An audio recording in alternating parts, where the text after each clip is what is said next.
Assalamualaikum warahmatullahi wabarakatuh. Hai anak-anak, masih semangat ya belajar walaupun di rumah? Hari ini kita akan belajar tentang energi listrik bersama Ustazah Sayu. Kita awali dengan basmalah dulu ya. Kita simak baik-baik materinya. Oke, siapkan semua peralatannya, siapkan semua alat tulisnya. Oke, yang pertama adalah gejala kelistrikan. Sebenarnya di dalam tubuh kita terdapat energi listrik, tapi dia bersifat listrik statis atau diam, tidak bergerak atau tidak mengalir. Nah, bagaimana membuktikannya? Caranya yaitu dengan menggosok-gosokkan sebuah balon ke rambut kita selama beberapa saat. Kemudian ketika kita tarik, maka rambut kita ikut tertarik. Nah, disitulah terbukti bahwa tubuh kita mengandung energi listrik. Selanjutnya adalah sumber energi listrik. Yang pertama adalah generator. Biasanya digunakan di beberapa pembangkit listrik. Dia mengubah energi gerak menjadi energi listrik. Yang kedua adalah batu baterai atau elemen kering. Ringan, mudah dibawa kemana-mana. Dia mengubah energi kimia menjadi energi listrik. Sedangkan yang ketiga adalah aki atau elemen basah. Biasanya digunakan di kendaraan bermotor. Saat digunakan ada energi kimia menjadi energi listrik. Sedangkan saat habis energi listrik menjadi energi kimia. Terakhir adalah dinamo sepeda, mengubah energi gerak menjadi energi listrik. Materi selanjutnya adalah besaran listrik. Besaran listrik ada 4. Yang pertama adalah tegangan listrik, yaitu perbedaan potensial listrik yang berbeda di 2 titik dalam rangkaian listrik. Satuannya adalah volt. Yang kedua adalah arus listrik, yaitu banyaknya muatan listrik yang mengalir tiap satuan waktu. Satuannya ampere. Yang ketiga adalah hambatan listrik, yaitu perbandingan tegangan listrik dengan arus yang dilaluinya. Satuannya adalah ohm. Sedangkan yang terakhir adalah daya listrik, yaitu banyaknya energi listrik yang dibutuhkan benda elektronik rangkaian listrik. Satuannya adalah watt. Kita lanjutkan bahan pada elektronik.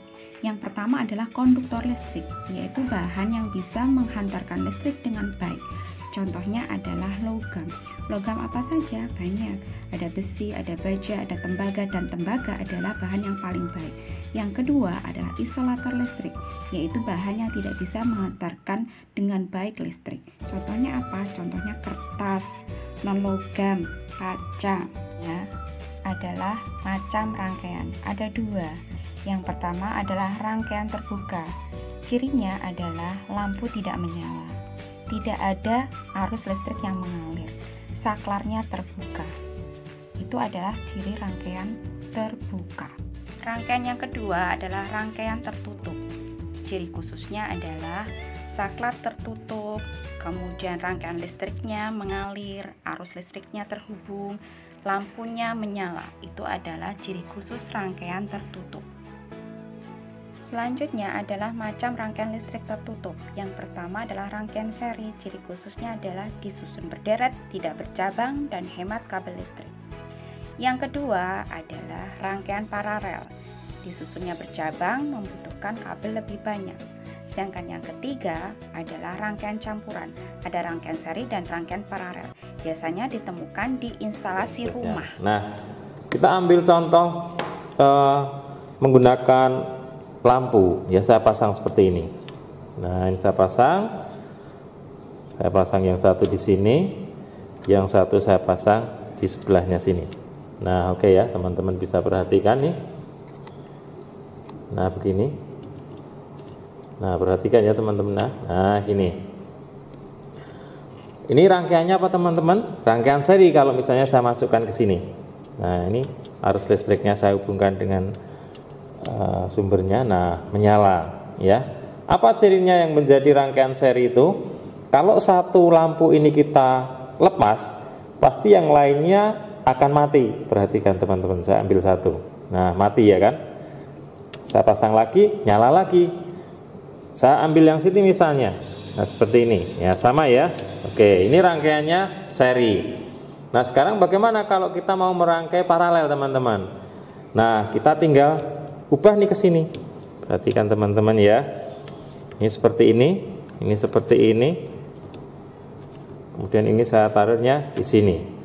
Oke ya. Terus ini saya hubungkan ke sini. Belum nyala nih. Cuma ada satu yang nyala. Maka kita perlu penghubung. Penghubungnya seperti ini ya, teman-teman ya. Nah, seperti ini. Ini saya hubungkan ke sini, ini ke sini. Nyala dua-duanya. Yang satu belum nyala. Kita ambil lagi seperti ini. Nah, ini seperti ini. Oke. Begitu ya. Nyalanya agak redup yang di sini ya. Nah, begitu. Oke, teman-teman sudah tahu ya membedakan apa yang menjadi ciri khas dari paralel. Kalau satu lampu ini saya ambil, yang dua masih nyala. Itu bedanya. Kalau ini saya pasang, semuanya akan menyala. Oke, teman-teman, tahu ya cara membedakan rangkaian seri ataupun paralel. Oke, sukses buat teman-teman semua di rumah.